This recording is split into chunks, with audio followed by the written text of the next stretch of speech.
Peoples party Sindh की जानिब से आज मशाल बरदार रैलियां निकालने का ऐलान किया गया है। सिंधु दरिया से कैनाल निकाले जाने के खिलाफ और सिंध को अपने हिस्से का पानी न दिए जाने के खिलाफ आज पीपल्स पार्टी सिंध की जानिब से निसार खोड़ो जो पीपल्स पार्टी सिंध के सदर हैं उनकी जानिब से ऐलान किया गया है कि पीपल्स पार्टी कैनालों के खिलाफ और सिंध में पानी न दिए जाने और 91 अकार्ड के जरिए पानी पर कदगन लगाए जाने के खिलाफ मशाल बरदार रैलियां निकालेंगी। अब सवाल यह पैदा होता है कि पाकिस्तान पीपल्स पार्टी कैनालों के मामलात पर मुतजाद खबरें और बयानात देकर खुद फंस गई है। सिंध गवर्नमेंट जो पाकिस्तान पीपल्स पार्टी की है वो इतना बयानिया नहीं घड़ सकी जितना उनको बयानिया बनाना चाहिए था। एंटी पीपल्स पार्टी ग्रुप इसी मामले को बड़े ऐसन तरीके से अवाम के माबेन पहुंच गई और यह बयानिया उनका मजबूत हो गया। पीपल्स पार्टी को इस बयानिया ने चकरा के रख दिया है। अब अगर पाकिस्तान पीपल्स पार्टी इन कैनालों पर काम रुकवाती है तो यकीन मानिएगा कि पाकिस्तान पीपल्स पार्टी के बचने के बड़े ही चांसेस हैं। अगर पाकिस्तान पीपल्स पार्टी सिर्फ सिंध में एहतजाज करेगी और वफाक से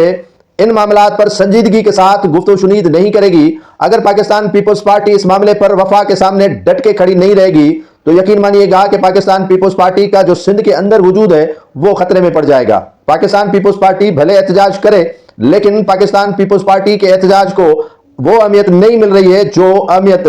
एंटी पीपल्स पार्टी ग्रुप्स को मिल रही है, क्योंकि एंटी पीपल्स पार्टी ग्रुप्स ने ये बयानिया अवाम के सामने पहुंचाने में बड़ी जो है वो उजलत भी की और क्विक सर्विस के तौर पर उनके यहां पहुंचे भी। लेकिन पाकिस्तान पीपल्स पार्टी ने इस मामले में दोहरा मयार अपनाया और खामोशी अख्तियार की और शायद पाकिस्तान पीपल्स पार्टी के ज़हनों में यह ख्याल किया जा रहा था या बावर किया जा रहा था कि कुछ भी ये कौम परस्त, कुछ भी ये एंटी पीपल्स पार्टी ग्रुप कर सकेंगे और ये अगर कैनाल बन रहे हैं तो पीपल्स पार्टी पहले खामोशी से देख रही थी और ये खामोश इतना जो है वो लावा पक के एक बड़ी आग नुमा हो गया कि अब इसको रोकना बड़ा ही मुश्किल बनता जा रहा है, जिसकी वजह से पाकिस्तान पीपल्स पार्टी के लिए यह सुनहरी मौका है कि वो इस मामले को वफा के सामने उठाए और वजीर आजम के सामने ये एहतजाज भी करे और वजीर आजम के सामने इस मामले को बावर भी कराए कि कैनाल अगर आपने तामीर किए तो पीपल्स पार्टी आपके साथ नहीं रहेगी। अगर पीपल्स पार्टी उनके साथ नहीं रहती और सिंध गवर्नमेंट और बलूचिस्तान की कुर्बानियां दे देती है तो पीपल्स पार्टी दोबारा से सरवाइव कर सकती है। अगर ऐसा नहीं किया